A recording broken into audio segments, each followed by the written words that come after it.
when I was coming up in the 90s, you either had expensive leather basketballs that were meant for indoor play, and this is an outdoor channel, or you had super basic rubber basketballs that didn't really have any good use or utility to them. But now you have a long spectrum of basketballs that go from super rubbery basketballs to super composite leather basketballs that feel very leathery. You have that whole entire spectrum. And within that spectrum are the very basic basketballs that travel up and down that spectrum. And you have the ability to experience all of those basic basketballs.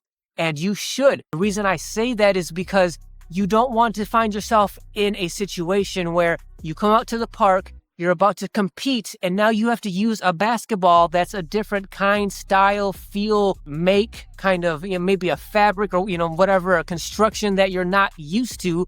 And, when you're a few years in, that doesn't really make that much of a difference. But when you're a beginner and you're playing with a basketball type that you're not used to, that can make a big difference. So the more you experiment with basketballs and see what it's like to take a brand new basketball of a certain type all the way through its life cycle, from brand new to completely worn out, and then replace it with a basketball that's slightly different and work your way up and down that spectrum, then now you have the experience of okay, there's no kind of basketball that I could ever play with, that I could ever be presented with, that is going to be uncomfortable to me. Because as I'm rapidly replacing basketballs, I'm changing slightly the kind of basketball that I used last time. And you work your way through that spectrum so that by the end of it, there's no kind of basketball that you could ever encounter that is going to make you feel uncomfortable. That's the best kind of advice I could give you as a beginner, as what kind of basketball should you have.